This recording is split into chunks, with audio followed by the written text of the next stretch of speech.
est-ce que tu peux nous raconter comment ça s'est passé pour toi, voilà, comment tu en es arrivé à cette décision, à cette belle société que tu as créée, donc Faboula, et pourquoi tu as décidé de devenir entrepreneur?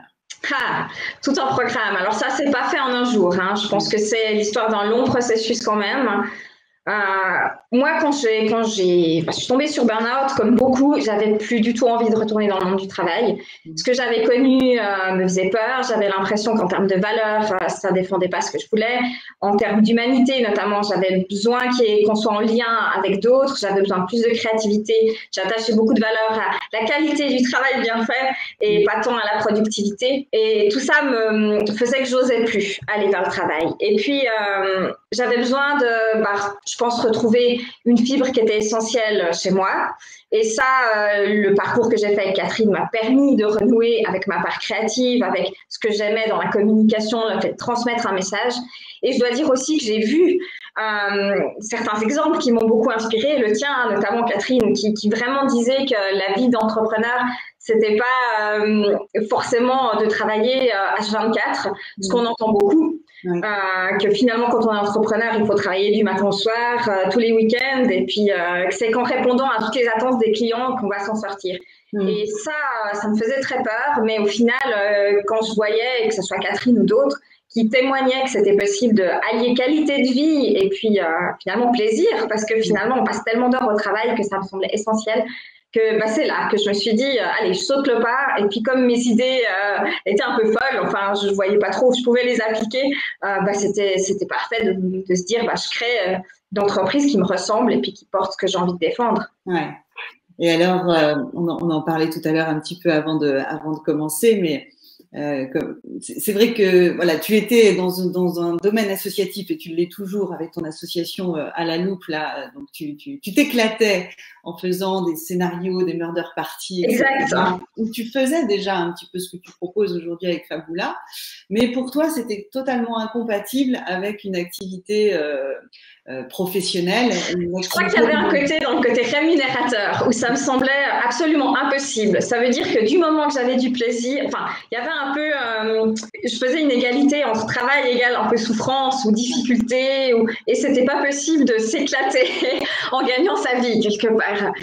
L'équation ne me semblait pas possible, donc je m'investissais énormément effectivement dans cette association où je créais des murders, j'avais quand même une petite expérience, mais que je faisais avec des amis et à titre très largement bénévole, quoi. Ouais, mais c'est intéressant de t'entendre parler de ce lien et de cette croyance qu'on porte tous beaucoup. Et moi-même, je l'ai porté pendant longtemps, de se dire, ouais, mais c'est pas possible de s'éclater, de travailler et puis d'être payé pour faire un truc qui finalement où on s'éclate, quoi. C'est quelque chose qui est presque voilà, qui dénote dans le cerveau.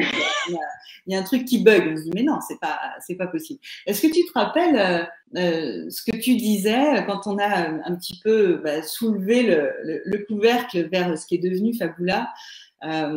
Quelles étaient un petit peu tes appréhensions, tes peurs en tout cas? Qu'est-ce que tu te disais sur le fait que ça puisse marcher, que c'était possible? Enfin, tu te rappelles un petit peu ce que tu avais dans la tête à ce moment-là? Il y avait plusieurs choses, tu me rafraîchiras la mémoire si j'en oublie, mais clairement, il y avait, je pense, le syndrome de l'imposteur, où moi, j'étais très attachée à des diplômes, à un côté sérieux. Qui permettait d'asseoir une certaine forme de légitimité. Donc, se dire une activité de saltimbanque, en tout cas que moi, que j'assimilais à cette activité de saltimbanque, c'était pas possible que je sois prise au sérieux dans ce que je faisais.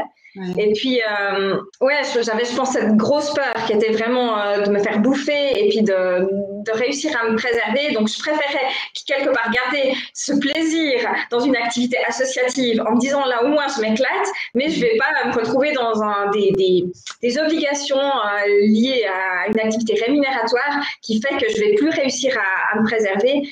Et puis, évidemment, la grosse peur, c'était une peur matérielle. C'était une peur de ne pas réussir à gagner sa vie, quoi. Mais vraiment, de se dire, mais comment je vais faire, quoi? Je me voyais déjà à la rue.